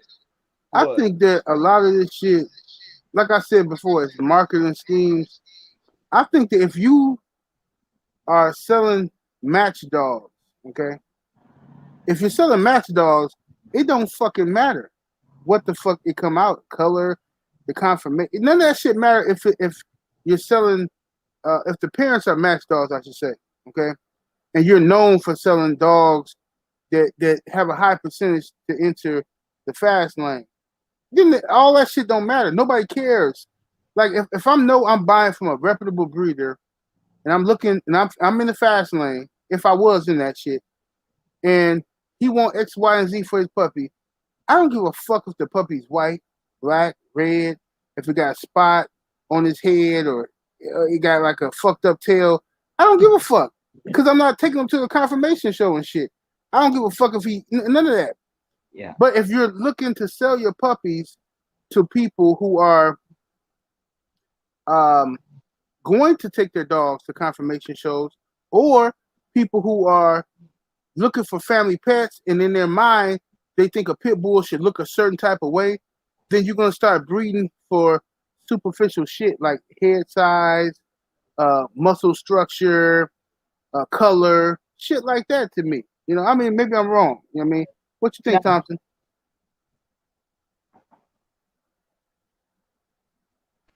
What you call the it's a multi-layered question because the way I would take it is if you're purchasing a dog from that aspect and you're like suspect of a color, we always talk about this when we was on the panel. Do your research. If you're in a situation where you're purchasing a dog and you're skeptical, just like Ram alluded to, the alien blood, that's common in that strand. So if you're purchasing a dog, you should know what's common in that strand. And if somebody's offering you something that you haven't researched on and you don't know the ins and outs, because like my partner did a heavy boils breeding years ago and got black and tan puppies. You know what I mean? So not the whole litter, but he had like 2 or 3 out the litter that were black and tan. So it's if you know the blood and the genealogy and where things can pull from, and like Ram alluded to, and it's not a health defect, like you start seeing albinoism and things of that nature, you got to do your research on what you're purchasing and who you're purchasing it from. Like Mr. Garcia alluded to, if this sealed dog came from, he'd have to know the motherfucker that he got that damn dog from and know, okay, yeah, that's the real deal. I'm not getting that from, like he said, Joe blow down the fucking block. You know what I mean? What story are you going to believe? So you got to do your research if you're coming from the buyer's aspect. But as far as the genetics and the genealogy of these dogs, you can pull all types of shit out. Like you said, it's just so much genetics to be accounted for, and you don't know how these dogs are actually linking up. We say 50-50, but some of that stuff ain't 50-50 because we all who bred dogs seen puppies that pull way more genetic phenotypes and from one parent than the other. You know what I mean? So we say 50-50, but these dogs can pull from a lot of different places when you're compounding blood. So I don't care about color. I got brindle, brown, red, black, brown. I don't give a fuck. As long as you do what I need you to fucking do, the way I need you to do it, we all good. Yeah. It's true. That's true. Most people, if they saw the white dog, they wouldn't like them just looking at them. They ugly as fuck. Yeah. I had a love-hate relation with them because I love what they were about, but they were our rivals. We used to go heads up all the time with them. They're good dogs. On the West Coast, there's a lot of white dogs on the West Coast, wasn't it? What? Yeah. Bill Petrie is the one who really started them. He's the one who owned Ma. She was the dam of Garner, and he owned Sandy. She was the dam of Hendrix Bart. And yeah, my boy, they used to stay up there up in Northern Cali by him. And he got pictures of, they was kids back then. They used to go to his yard. They still got pictures of them dogs on his yard up there. Yeah. Up there in Northern Cali, man. And yeah, they some ugly fucking dogs. Don't get it twisted. They got that bulldog phenotype heavy. But them motherfuckers is goddamn near bulletproof. Yeah. Like, them is some real fucking dogs. Yeah. A lot of them, they didn't get started till an hour. And 2-3 hours, that was their game, man. So if you couldn't hang, you were out of there, And some of them, they could win fast too, Bullshit was a good dog. He has a 19-minute win. I saw him win in 1:09. He won in well over 2 hours. The other thing, like he was saying, the black and tan with the Boyles dog, that comes directly from the Oiler blood and Grand Champion Cherokee Chief. So it's gonna come out, but there's tricolored dogs, quad colored dogs. Exactly. So and another thing that was mentioned, the staffs, when they put that standard on them, and when people start breeding them for the way they look and not based on their performance, that's what happened with the staff. That's why they fell out of favor with dogmen, because they went in a different direction. If you having them look all the same, but you don't have those original standards to go along with it, they just become another show breed. That's all it is. That's the problem with show dogs. They all look the same. And you should never breed that way. Your dogs can all resemble each other. They can, if they're a family of dogs, certain bloodlines or whatever, but that performance has to be first and foremost, with the gameness. But yeah, they'll come in all I didn't give a shit either. I don't care what they look like. As long as they could do what they're supposed to do, I was good with them. I'm gonna send you a picture of this dog, Mr. Garcia. I think Ram seen it and Thompson seen him. My boy Bubba, big goofy looking dog. He was white, red nose, with like brown patches around him. Everybody thought he was a big goofy ass dog. Pretty, big dog, but to game dog man, he was a big goofy dog to them. Oh, that big ass mutt. Get that fucking mutt out of here, man. Get him the fuck out of here. You know, monster, straight fucking monster. You know what I'm saying? Horrible conformation, but a monster. You know what I'm saying? You know, Yes, sir. his torso was way longer than it should have been. He was built like a fucking tiger or some shit. You know, he walked like a fucking cat. You know. Yeah. You know, but he's a monster. It helped him. It helped him a lot. Yeah. He was a good dog. Yeah. Some of them ugly fucking dogs, man, they'll make you like them just by what they show you. And that's when you really don't care how they're built or what the fuck they look like or anything, man. They just, you can't help but like them just by what they show you. So they can throw all that out the window. Hey, whoever is coming over here spreading lies about my brother, Buck City, get the fuck out of here, man. Okay? Stop telling lies. Stop listening to media reports. You don't know what the fuck you're talking about. Stop spreading lies. Okay? You don't know what you're talking about. Okay? Book will fuck you up. Yeah, I never felt privileged enough. I bet you won't say it to his face. Yeah, oh bitch ass dude coming over here telling these lies and shit for no reason. We over here talking good dog talk. Here he come with these lies and fucking internet fables and shit, you know. It's like old funky ass bitch, huh? We be kicking it, watching the game, and bitch come home in there interrupting with attitude. Like, right. Why you leave your socks in the bathroom? Looking at it, bitch. like, bitch, it's my bathroom. That's why. Right. Oh, stupid ass bitch. All right, y'all Patah, salute in the super chat. What it do, man? He says, yeah, I just never felt privileged enough to call for color. That's crazy. Yeah. Yeah, me neither. The old English Bulldog has blues, so the descendants of it can be blue, steel, gray color. Terriers were gray color. Gray and steel is recessive in DNA. Okay. Salute to you. Thank you. Thank you for that information, Patah. Brother Patah. Yeah, I think yeah, go ahead, Thompson. You can finish up on what you were saying about the, I mean, I seen dogs come out. Man, Thompson got a yard full of. Look, you don't know what you're gonna get. You got black dogs. You got black and white dogs. You got motherfucking buckskin dogs. You got red dogs. I mean, it's a bulldog yard. You know what I mean? Go ahead, Thompson. What's your take on it?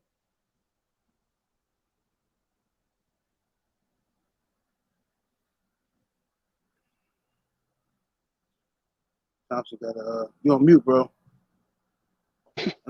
Yeah, it never was a concern of mine. It was just never a concern of mine. Yeah, it was never a concern of mine because like it's like you could lock in on traits, but I mean, like at what level of standards have you obtained to just start saying, okay, that's part of my process? I never cared for it. You know what I mean? Is the color thing. My only knock on an all white dog is if I had him on the chain, he'd probably look all dirty as fuck all the time. Other than that, that would be my only knock on the white dog. But like, just it's just, to me, it's like that changes the whole playing field. I heard a lot of older dogmen and stories, people culling for color and stuff. It just seems like, well, goddamn. I mean, if the pool is that big, how many good ones are you getting rid of just to chase that? You know what I mean? I don't know. I'm lost with that one. How many good ones did you throw away to produce the good ones that you have on your yard? Like the ones you threw away could have been better than the ones you got on your yard because you're looking for color versus the function of the breed. And that's the problem. People talk so much shit about these dogs and who's fucking up the breed and this and that. You know who's fucking up the breed? All of you motherfuckers who trying to change the game bred dog into a fucking show dog. Let the dog be a dog, man. All right, we got the show dogs. That's cool. You know what I'm saying? Like, don't fuck up what we got left, man. This is like the last piece of history we got in these game dogs. Don't try to fuck it up. You know what I mean? Just so you can sell some fucking puppies to some motherfucking people who don't know shit about no dogs. But anyway, you know, Yep. I digress. Hey, that's real, because that's the case. You can sell Staffordshires, and them cost way more than Bulldogs. You feel Hell me? yeah. Mm-hmm. What up, Tasha Brooks? Shit, the run is the run. You know, that's what I feel. She asked what we feel about the run. Shit, the run is the run. Shit, and you gonna make it or he not. Shout Everybody out, else Tasha. get the same chance. You feel me? Yeah, Hey, runs. what up, Brandon Blue, with that slow ass shit you over there driving, man? I see you way back there though. You know, let me know when you ready to come to the fast lane. Let me know if I put you in this Hemi shit. You feel me? FTB Kennels in the super chat salute says, "What's your guys' take on the tail myth? Thick tails outwork. Well, he said thin tails outwork a thick tail dog. I ain't never Yeah, heard that one. that's another myth. Yeah, you know, traditionally most of the pit bulls had a rat. It's called a rat tail, Mm-hmm. thin tail. Maybe it comes from the terrier or whatever. But Yep. that thick tailed bullshit, that don't mean nothing. It don't mean nothing. I mean, you're talking about Midnight Cowboy. A lot of Bully Sun crosses had that tail. A lot of, you know, it just, even some of the Honey Bunch dogs have that. It ain't got nothing to do with it, you know. It's a preference, you know, that people like, and you could say in the past there were more of them that had the thinner tail, you know, but it's a myth, just like all this other stuff we were talking about, you know. It you know, you would have to go throughout the history if you could do it and check the tails of each dog, you know, which is impossible to do. But from my experience, that ain't true about thinner tail outworking fat tail, you know. It just, I don't know.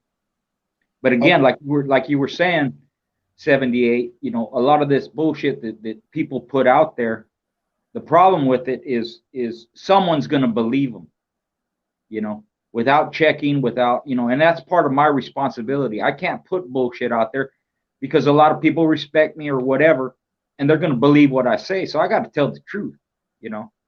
I don't have that agenda. I don't have that type of ego, you know, where I'm going to start lying or giving some false information. But people, you know, you really got to research it. And it don't matter if I say it, someone else says it, Maurice Carver says it. You got to check it and make sure what we're saying is the truth, you know. So Right. that's kind of along the lines of the thick tail, thin tail myth, you know. Right. You always got to go by your experience. I mean, you take what the OGs say and what the, you know, you take that. But you know, if you got something to prove, to disprove it, then I mean, that's what it is. Like, I mean, I can, you know, I can sit here and say, oh, you know, blue dogs ain't shit. I can say that all day. If you got a blue dog that's slapping shit all around the country, what the fuck am I gonna say? You know what I mean? You know, That's how you have to look at it. That's the beauty of these dogs. Like, if they forever evolving, you know, like back in the day, people used to think hand walking keeps was the best. Now you fast forward now, and I swear to God, the slap mill is the best, you know. It's just the information changes and it grows, so always check it. That's why I always check it, you know. True. We ain't no liars up here, ain't gonna get up here and tell you nothing wrong on purpose, but shit, we could be using outdated information sometime too, you know. uh-huh. Yep. Yeah, I want to say something too before we go. I was talking to my boy Buck earlier about this shit. I was telling him about my boy Doc, my dog Doc Holiday. Ram, you know about this. You know, Ram, Doc almost killed himself, man. Yeah, Yeah. crazy, yeah.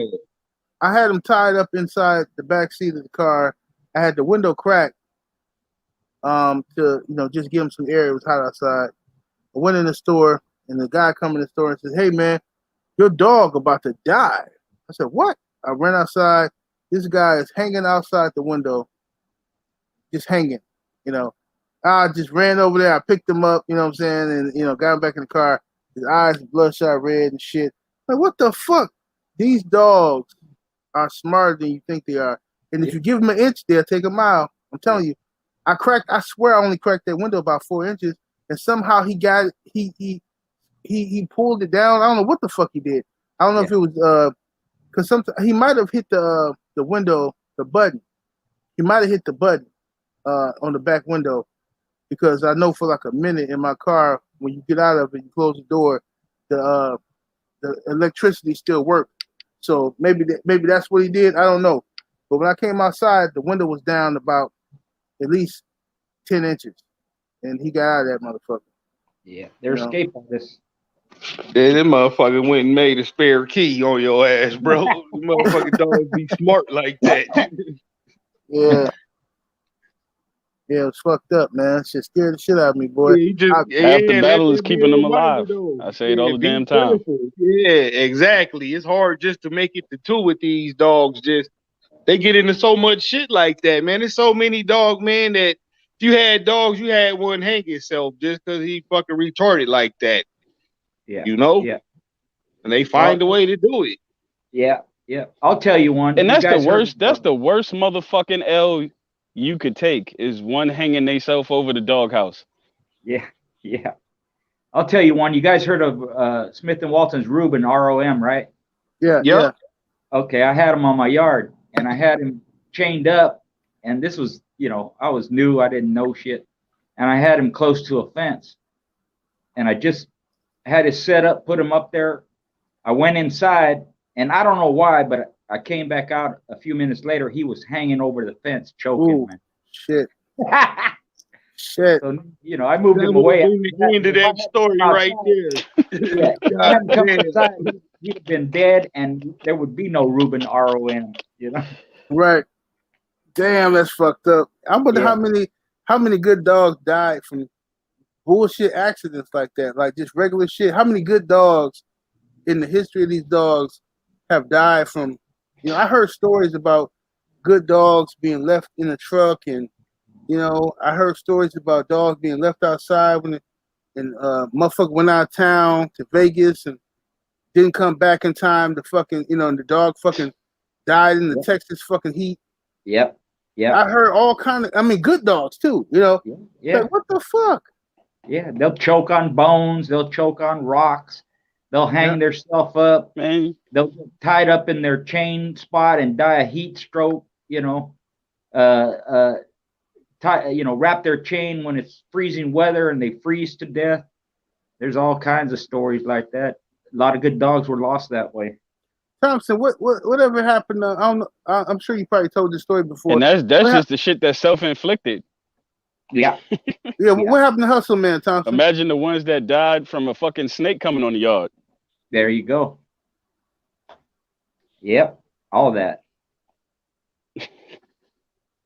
Thompson, do you hear me? I mean, this shit is real. Like, they'll kill I don't themselves. know if you hear me. Yeah, I can hear you. You kind of, I got a delay on the joint. Oh, what happened to Hustle Man? He ate something. I had the same scenario that they talked about. I was getting the money. It was like coming from the sky, and I was pushing these late hours. And my wife knows how to handle the dogs, and she can run my yard if I'm not there. But it was something I never told her. I used to have a Hustle Man was a dog. He had to have something, a grenade. I used to use those hard plastic grenades with him, and sometimes he would flip it in the air over the back of the doghouse, and it wasn't a big deal. But if you saw him and he didn't have it, you knew to go in the cage and retrieve it. And I used to put 2 or 3 of them in there, but he knocked it under the thing, and she didn't pay any attention to it. So he immediately started, and he was a smart dog, even though he was stupid to an extent, because he was smart enough. I'm not going to destroy the doghouse in front of her. I'm going to go inside and destroy it. And he ate the wrong piece of wood, and it punctured a hole in his intestines, and he was fine. I didn't know anything was wrong until he just immediately dropped off, and when I took him in, it was real bad. So that's how it is in these dogs. I mean, certain, just knowing the mannerisms and the behavior, like Mr. Garcia was talking about, and knowing certain triggers for those dogs, I mean, that was his demise. Fucked up, man. I had dogs that I had a dog that my neighbors poisoned. My fucking bitch ass neighbors poisoned him, man. And it was a good dog too. You know, I never got a chance to see him at his full potential because my neighbors didn't like the fact that he was barking outside and shit like that. And them motherfuckers came over there in the middle of the night and poured some bullshit in his dog bowl. And they used to feed him chocolate and shit like that. You know what I mean? They used to throw shit over the fence for him. And he was all fucked. I took him to the vet, but it was too late. You know what I mean? I got the asses back though. I got the asses back. Yeah, I fucked them up real good. I had a Heinz dog that was his brother was a 2-time winner, and the one I had, he was a good game dog, man. And somebody fed him some what's that? Coolant. Yeah, antifreeze. Antifreeze killed him. That's what they did to mine. Yeah. Yeah. I saw it in the bowl. Yeah, and that should knock them off quick. Yeah. Me too. Same thing. I saw it in the bowl. But man, I missed that dog. He was a good one, man. Man, that's fucked up. Hey, the long way, hell no. There's never a reason to breed no motherfucking curve. And it is, a 50-50 handler and dog. And if you're a sucky ass handler and, or a conditioner and you ain't bringing the dog in right, that's on you. The fact still remains the motherfucker quit. Yeah. Because, I've seen dogs in terrible condition fucking pull through. I've seen dogs in tip-top shape pack it up, So a cur is a cur is a cur. Don't ever breed that shit. The only reason you breed a cur is if you want to fuck your line up.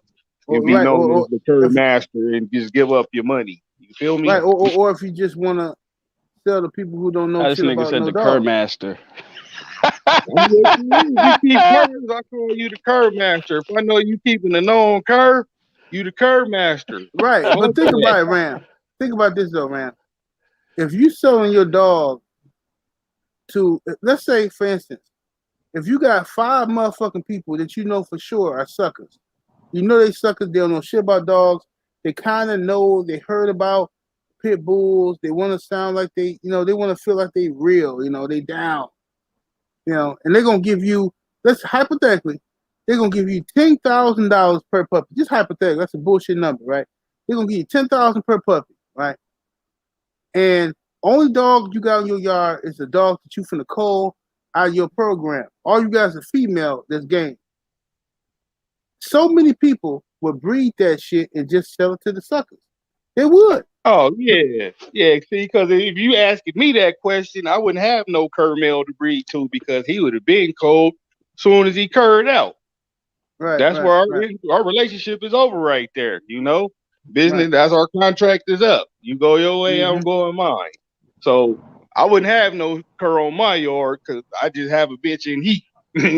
I just missed that money. But some motherfuckers be breeding them known curs and shit. You feel me? And still keeping them. It's just too many good dogs. Yeah, bro. Like if my fucking favorite too many good male dogs dog, out here if to my have bitch to is game, implicate like, shit that you don't have to. A game man stud. You feel me? Fuck that cur on my yard. You gotta go, homie. That's what I'm feeding you for. I might as well get a cat.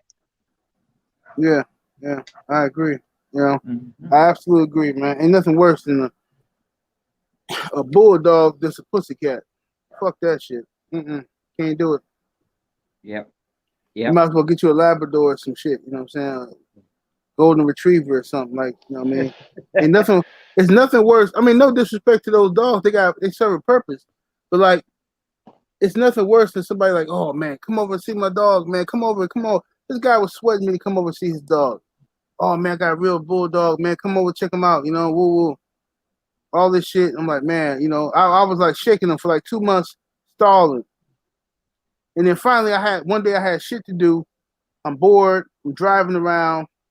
And he texted me. He said, hey man, won't you come through and check out my dog? I'm like, hey, okay, I got shit to do. Let me go check out the dog.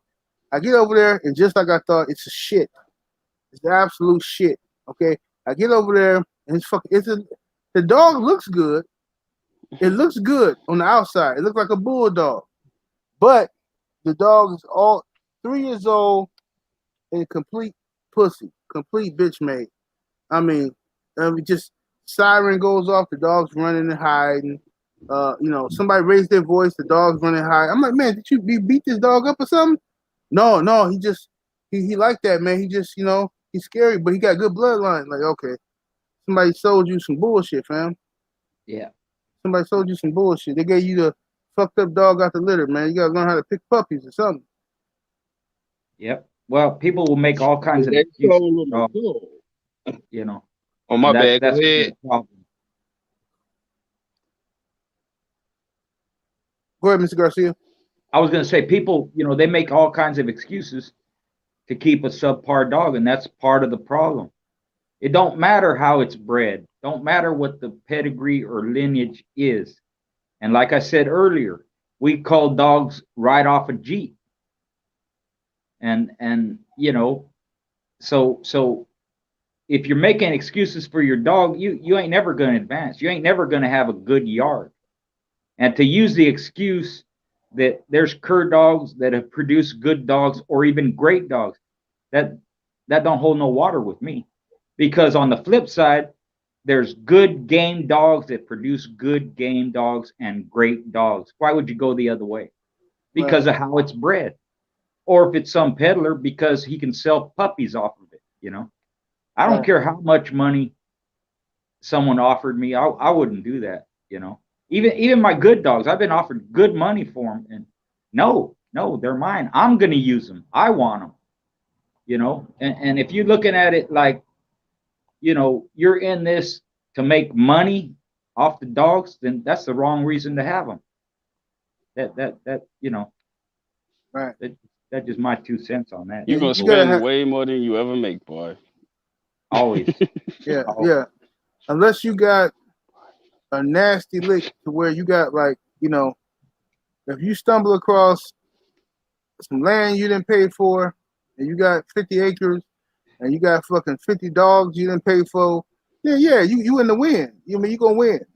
Other than that, you gonna take L's in these dogs, man. If you're doing it the right way, because I pay a lot of money for my dogs. They puppies right now. If they don't turn out, I'm getting rid of them. That's just what it is. I like my dogs, but I'm not keeping no shit that I pay a lot of money for this, so I'm keeping it. It's not like your favorite jacket. It's a fucking dog. You know what I mean? Yeah. That even if you have, there's nothing worse in this world than feeding something that you don't like. Yeah. Even a large yard, 100, 200 dogs, the maintenance, the care over time, the accidents, the loss of money, whether like we were saying an accident or something like that, you'd be lucky to break even. The feed bill, doctor, worming, all that shit, it all costs. And you can't include your hourly rate, how much time you put in it. If you did that, you'd be fucking poor. You'd be in the doghouse. So I'm not saying people haven't made money off the dogs, but for the most part, there's no money in them that way, Right. Ram, let me ask you a question. I don't think you was here for this question before we get up out of here. All right. A brother asked a question. He's preparing for his first litter to drop in 12 days. First time he ever, his bitch is pregnant over there, and she's gonna drop. So, what should he be prepared for in the next 12 days? What should he should be gearing up for? Shit, make sure you got some gloves and help the bitch, because she might get too weak to fucking be able to help all the pups and break the sacks and shit. You don't want to lose no pups, over some dumb shit like that. That's preventable. So shit, just man up and be ready to do some growth shit, because I hate touching them bags, But I love having my pups because I bred for a reason. You feel me? So make sure the bitch don't bite you too. If the bitch first time being bred, some females be crazy like that until the pups start getting on their nerves and shit. Make sure her area is clean and quiet away from the other dogs to where she won't turn up, and take her frustrations out on the pups, because that's where a lot of bad mom shit come in. A lot of motherfuckers that had a bitch, just out close to the dog yard and they whole yard turned up and the bitch turned up and just take it out on the pups. Yeah.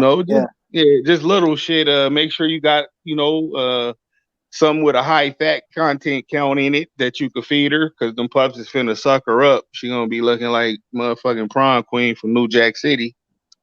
Yeah, for sure. And Shit, just that's another thing. Oh, go ahead, Ram. basic shit. Make sure you get her some vitamins and whatever supplements you could put back into her, and overfeed the bitch as much as possible. Because if you have a big ass litter, that's gonna be a bitch on her. Make sure you keep her nipples healthy too. Massage them out, keep them clean, and all that shit.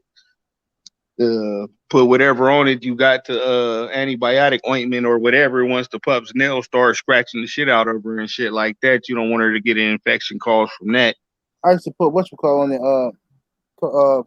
coconut oil on them. Yeah, just something light, something cool just to keep her shit going and healthy. And shit, man, good luck. Hopefully, I hope the breeding work, man. Hope it's fucking 3 grand champions a champion there for you. You feel me? Unless it's some Rico Lopez shit, then I hope all that shit quit. Fuck that dude. Oh shit. Yeah, but hold on. Let me answer shit. this right quick. Shots fired. Shit, a loser if he lost game, he got outclassed or just motherfucking beat down, hell yeah, I'll breed him. Long as he proved his gameness, but you fucking quit. A quitter and a loser is 2 different things, Right. Exactly. My favorite dog ever was a game loser to a real good dog that went on to make grand champion. But, the game loser went on to outproduce that dog, Right. It's like this, to explain in layman's terms, right? If you have a man that is out here working and he's trying to work and he's trying to do this and that, shit get hard at his job and he quit the job. Okay, he struck his girl tripping, got a baby on the way, and he quit the relationship. He leave his woman. All right, fuck that dude. That dude don't deserve no family, no more kids. Right? Now the dude who is working and grinding, willing to scrub toilets, willing to scrub floors, do whatever the fuck he gotta do to take care of his family.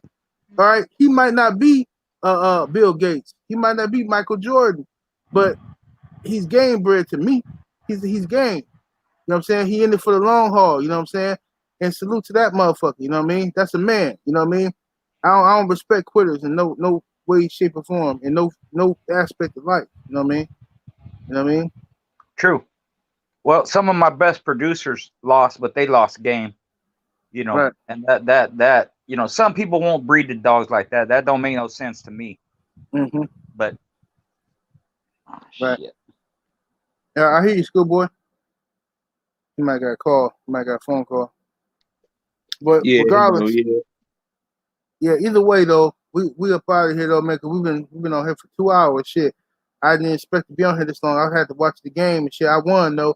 The Wizards won. Shout out to the Wizards. Shout out to Westbrook and Bradley Beal. Won me $300 tonight. You dig? You know what I'm saying? So yeah, salute to everybody out there. Much love to my brother Thompson Kennels. Much love to my brother Ram. And salute to schoolboy Mr. Richard Garcia in the building. And we'll see y'all next week, next Thursday. Thank y'all for y'all support. And make sure y'all spread this video, share the video. Ram, you want to give a disclaimer?